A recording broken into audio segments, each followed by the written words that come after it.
29 and 30. Chapter 29. After the storm. The boops and the booms had stopped, and the lights were back on. Myron and the others had to step over all sorts of objects as they made their way back up toward the classroom. The stairs were strewn with books, papers, cafeteria trays, musical instruments, an air pump, a giant stuffed walrus, and even a bust of Sigmund Freud. Between the 26th and 27th floors, the stairs were completely blocked off by Mr. Kidswatter's enormous desk.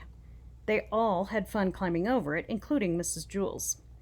Once back in class, Myron dropped Miss Zarb's fingernail into the bucket, which unfortunately was empty. Sadly, the other 900,999 clippings were gone. Myron would have written 1,000,000 on the board anyway, but there was no blackboard. The chalk was there, however. It was as if everything inside Wayside School had been shuffled like a deck of cards and dealt out randomly to every floor. Mrs. Jules' blackboard was eventually discovered in the library. Fingernails and toenails would continue to be found for years to come, sometimes in very strange places. The sun shined, the sky was as blue as Allison's eyes, birds chirped as they flew about. There had been no birds during the dark days of doom. Lewis, the yard teacher, shoveled snow off the roof. Among other things, the cloud had dumped huge amounts of snow. The playground sparkled white. Lewis had to be careful. The snow was packed high above the guardrails and was very slippery. "Look out below," he shouted as he tossed a shovelful of snow over the edge. Down below, the kids were playing a kind of reverse dodgeball. It was the boys against the girls. Every time Lewis shouted, look out below, they did the opposite. Eric Evans charged past Jenny and dove face first, sliding across the snow-covered ground. Lewis's clump smacked him right on the head. "1 point," he exclaimed. Recess was 3 hours today. The kids had been sent out to play while the teachers were stuck with the cleaning up of the mess made by the storm. Just as Mrs. Jules had predicted, now that the cloud of doom was gone, the world had become a happier place. The only thing missing was a rainbow. "Look out below," Lewis called from the other side of the school. They raced around the building. Leslie dove toward the falling clump. 1 point, she declared. "No way, Miss Piggytails," said Terence. "It missed you." "Did not," Leslie insisted. "See, look at all the snow in my hair." "That's ground snow," argued Terence. Dana came to Leslie's defense. "Some of it came from the ground," she agreed, "but 4 flakes came from the air. I saw them." "How can you see 4 flakes?" asked Paul. "Super glasses," said Dana, pointing to her spectacles. She picked 4 flakes out of Leslie's hair. 1, 2, 3, and 4. "Just like I told you. That proves it," declared Bibi. 1 point. Paul scowled. He remained skeptical of her spectacles. Up on the roof, Lewis spotted something sticking out of the snow. It was purple and green with some yellow dots. He tried to pull it free, but it was stuck. He pulled hard. It still wouldn't budge. He gave it one hard yank. The umbrella jerked free, but Lewis's feet slipped out from under him. He fell on his bottom and slid backward across the roof. "Look out below," he shouted as he went over the edge. The children ran to the call. They were quite surprised when they looked up and saw the yard teacher coming toward them.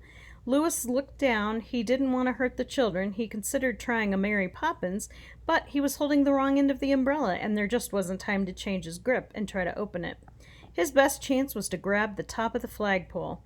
Wayside School had an extra tall flagpole, so it wouldn't look puny next to the building. Lewis reached out for it, but missed it. The next thing he knew, he was spinning wildly in circles. The curved handle of the umbrella had hooked the pole. Lewis whirled dizzily around it as he slowly moved down the pole. By the time he reached the ground, he must have circled the flagpole more than 1,000 times. Sherry ran to him. "Lewis, it looked like there were 6 Sherrys all spinning like tops." "Thanks, Lewis. You're the best," said Sherry, taking her umbrella. "But really, there is no big rush. You could have just used the stairs." Chapter 30. Rainbow. There was no stove in the cafeteria kitchen. An enormous pot hung from a thick chain above a blazing fire. "Lower the pot," ordered Mrs. Mush. Miss Pepperadder turned the squeaky crank, and the pot came down. "What will it be today?" he asked. "Shh," said Mrs. Mush. Mr. Pepperadder knew better. You must never interrupt a great artist during her moment of inspiration. Miss Mush's eyes were closed. She rubbed her chin. She wanted to make something truly special after the storm of doom. Rainbow stew, she declared as she raised her wooden spoon high above her head. Brilliant, agreed Mr. Pepperadder.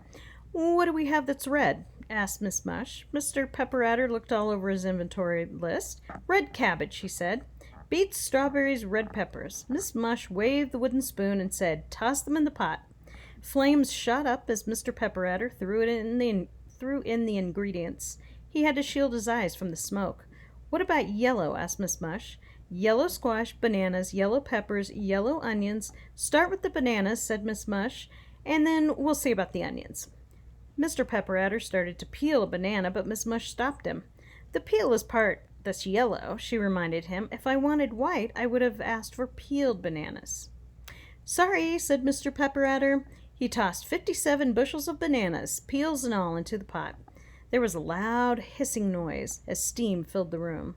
Some cooks considered things like taste or perhaps nutrition when preparing a meal. For rainbow stew, color was all that mattered. Miss Mush stirred the pot with a large stick. Perhaps a little black now. For definition, she said. Mr. Pepperadder read from his list. Poppy seeds, burnt toast, my shoes. High above them in Miss Jewel's class, several children held their noses. What is that smell? Asked Calvin. Miss Mush must be cooking something, said Bebe. It smells like shoes, said Myron. DJ sniffed. Black shoes, he said, with hard soles and no laces. You can smell the laces? Asked Kathy. No, said DJ. I just told you there weren't any laces. Mr. Kidswatter's voice came over the speaker. Good morning, students. It's another great day.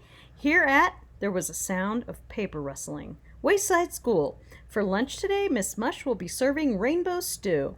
It will be the greatest lunch ever. 15 floors beneath them, Miss Mush felt her stomach tighten. She, too, heard Mr. Kidswatter's morning announcement. Now the pressure was on. She climbed a ladder and stared down at the bubbling pot. Her face was covered with soot and sweat. Something orange, she decided. How about oranges? Suggested Mr. Pepperadder. Too obvious, said Miss Mush. Carrots? I suppose, said Miss Mush, although carrots didn't feel quite right to her. Inspiration struck. 18 pumpkins, she exclaimed. Each pumpkin made a giant splash as Miss Mush and Mr. Pepperadder took turns tossing them into the pot. After all the pumpkins were added to the stew, a tiny smile crept across Miss Mush's face. It was a smile that all great artists know well. After years of self-doubt, she started to believe that she was on the verge of creating something truly wonderful. But it was just a quick smile and then back to work. The doubts always return. The lunch bell kaboinked, and the children descended upon the cafeteria. Rainbow stew, said Benjamin. It sounds like it could be good.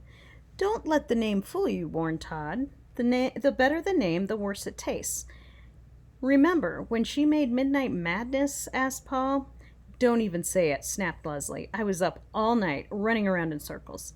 Miss Mush and Mr. Pepperadder stood shoulder to shoulder as the children lined up. They had finished the stew only moments before. I hope they like it, Miss Mush whispered. Oh, they will, Mr. Pepperadder assured her. He wore short pants, black socks, and no shoes. Miss Mush hoped he was right, but all her doubts had returned. Her apron was splotched with lots of bright colors, but the rainbow stew looked like lumpy grayish-brown mud. She didn't understand it. What had happened to all the colors? Marisha reached the front of the line. Miss Mush scooped some rainbow stew into a bowl and handed it to her. Thank you, Miss Mush, said Marisha, always polite. Sorry, it was supposed to be a bit more colorful, explained Miss Mush. I don't know what went wrong. Joy was next. Sorry, Miss Mush said again as she handed the bowl to Joy. Sorry, Ron, she said. Sorry, Dee Dee. Sorry, Joe. Sorry, John. Sorry. Allison and Rondi sat at one end of the long table. Are you going to eat it? Rondi asked Allison. I have a tangerine in my pocket, said Allison. Maybe I'll just eat that. Rondi watched as Allison slowly removed the entire peel in just one piece. Dee Dee counted the points on her fork. DJ swirled the plastic fork through the gray muck. Well, here goes, he announced. He poked the fork into something solid. It could have been a vegetable, or maybe a piece of meat, or perhaps part of a shoe. He lowered his fork. Maybe later, he said. Looks delicious, Kathy said enthusiastically. She took a big spoonful, brought to her mouth, and swallowed. Yummy, she declared. The other kids couldn't be sure. They could never tell any more when Kathy was speaking in opposites. Calvin stabbed something gooey on his fork. He brought it to his mouth, chewed a while, and then chewed some more. Well, asked Beebe. Calvin wasn't quite sure how to describe it. Red, he said at last. Red? Questioned Allison. That's a color, not a taste. And blue, said Calvin. Rondi took a bite. She chewed a while. Purple, she declared. I taste yellow, said Todd. Dana swallowed pink, she exclaimed. John finished chewing, then swallowed. Kind of a blue-green, he said. It's delicious, said Sherry. Purple and green with yellow polka dots. Well, the more they chewed and the more colors they tasted. That's silly, said Allison. She took a bite. Her eyes shone. She tasted orange with green and purple stripes and a black outline. Do you like it? Asked Rondi. Only the best lunch ever, said Allison. Mr. Pepperadder grabbed and shook Miss Mush's arm. They like it, he said excitedly. Look at them. They really like it.